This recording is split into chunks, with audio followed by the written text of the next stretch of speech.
بسم اللہ الرحمن الرحیم۔ محترم سامعین و ناظرین، السلام علیکم ورحمۃ اللہ وبرکاتہ۔ امید ہے آپ اللہ تعالیٰ کے فضل و کرم سے خیریت سے ہوں گے۔ اللہ تعالیٰ ہمیشہ آپ کو، آپ کے اہل خانہ کو اپنے حفظ و امان میں رکھے۔ تو کڑوے گلاب سلسلے کا ولاگ پیش کرنے جا رہا ہوں، ایک اور معلوماتی اور دلچسپ پروگرام کے ساتھ، مضمون کے ساتھ۔ تو شروع کرتے ہیں کڑوے گلاب سلسلے کا ولاگ۔ آج کا مضمون ہے، عنوان ہے خبریں اور مارک ٹیلی۔ پیپلز پارٹی کے دور کے رسوائی زمانہ الیکشن رزلٹ جب آئے تو نہ صرف سیاسی پارٹیاں بلکہ پاکستانی عوام، جن میں خود پیپلز پارٹی والے بھی شامل تھے، نتائج پر حیران و پریشان رہ گئے۔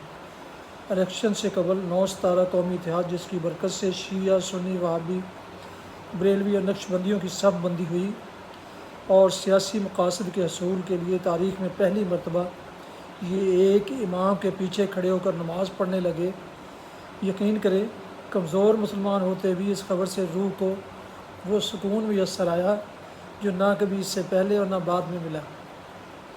انہی نتائج کا اثر تھا کہ ملک قومی اتحاد اور پیپل پارٹی کی کشمکش میں واضح طور پر 2 حصوں میں تقسیم ہو گیا اور جنرل ضیاء صاحب کے ہاتھوں بھٹو حکومت کا خاتمہ ہوا۔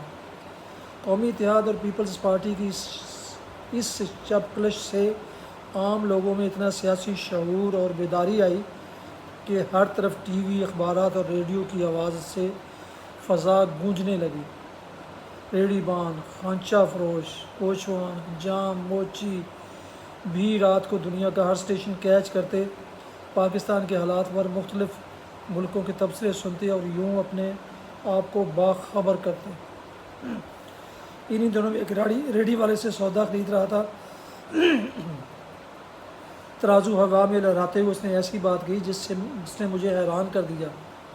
کہنے لگا، بابو جی، یہ جو BBC والا ٹیلی ہے بڑی صحیح باتیں بتاتا ہے ہمارے ملک کے متعلق، باہر والا ہو کر بھی۔ ہمارے صحافیوں کی خبر ویسی انوکھی نہیں ہوتی، وہ تو اندر کی بات بھی نکال لاتا ہے۔ اپنے یہاں تو ریڈیو ٹی وی سنو تو چاہے سارے شہر جل رہے ہوں، سب اچھا کی خبریں مل جاتی ہیں۔ اپنا ریڈیو ٹی وی دنیا کی خبریں اور کھیل تو دکھائیں اور سنائیں گے، لیکن اپنے ملک کی سرگرمیوں کا بلیک آؤٹ ہی رہتا ہے۔ ناچار لوگ دوسرے ذرائع سے اطلاع پاتے ہیں۔ ٹیکنالوجی اور سپوتنگ دور میں کوئی بات یا وقوع کیسے چھپایا جا سکتا ہے یا روکا جا سکتا ہے؟ خبر یہ تو تھی سیاسی حالت جنگ کی بات، خیر یہ تو تھی سیاسی حالت جنگ کی بات، مگر اس کے بعد پھر وہی اندھیرا۔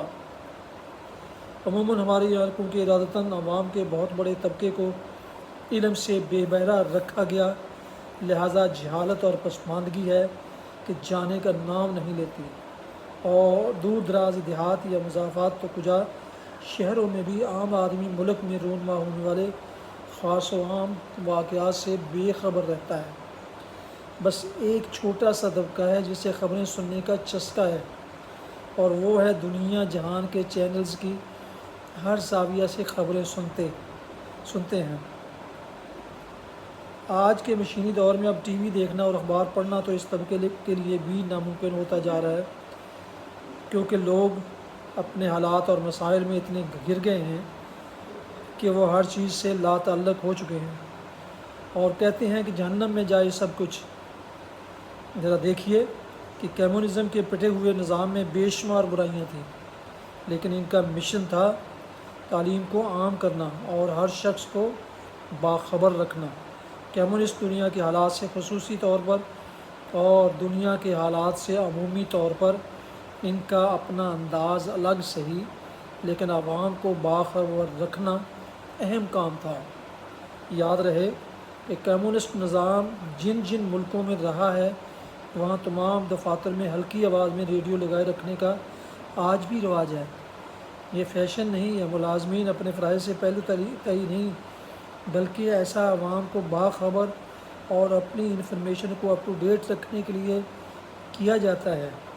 صرف اسی پر اکتفا نہیں، 17 ملکوں کے بازاروں، پارکوں، چوکوں اور اہم سڑکوں پر سپیکر لگے ہوتے تھے جن پر لوگوں کو اعصابی طور پر ریلیکس کرنے کے لیے ہلکی موسیقی تو مسلسل چلتی ہی تھی، مگر گاہے بگاہے عام خبر نامہ بھی چلتا تھا۔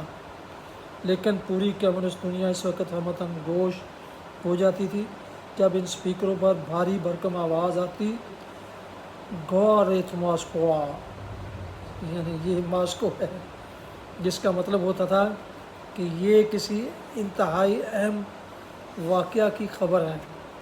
یوں 17 ملکوں کی پوری آبادی اگلے ہی لمحہ مطلع ہو جاتی کہ کیا ہوا ہے اور کیا ہونے جا رہا ہے۔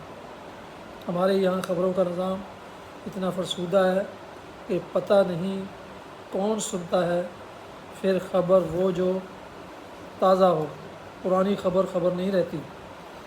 ایسی خبر کی چاشنی اتنی ہی رہ جاتی ہے جیسے کہ دو تھتلوں کے درمیان ہونے والی بات چیت۔ کہتے ہیں کہ دو تھتلے لوہار ایک ساتھ کام کرتے تھے، ایک کا کام لوہا گرم کر کے سان پر رکھنا اور دوسرے کا چوٹ لگانا تھا۔ یوں جب ایک تھتلا گرم لوہا سان پر رکھتا تو دوسرے کو کہتا کہ چوٹ لگاؤ۔ دوسرا پوچھتا کہ کہاں لگاؤں؟ اتنے میں لوہا ٹھنڈا ہو چکا ہوتا اور پہلا کہتا چلو رہنے دو۔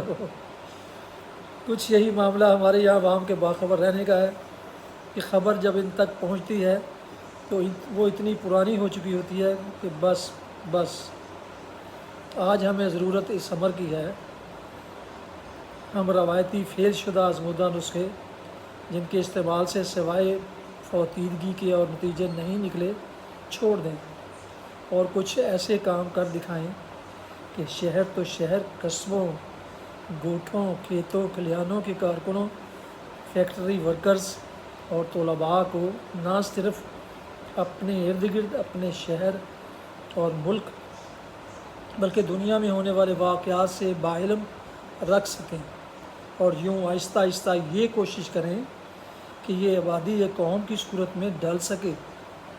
آئیے وقت کی اس اہم ضرورت کو محسوس کرتے ہوئے شہروں اور قصبوں کے بڑے چوراہوں میں وائرلیس اسپیکر لگائیں جن کا رابطہ ریڈیو سے ہو اور عوام کو جہاں ہیں جیسے ہیں کی بنیاد پر زبردستی خبریں سنائی جائیں تاکہ شاید ہم کچھ متحرک ہو سکے۔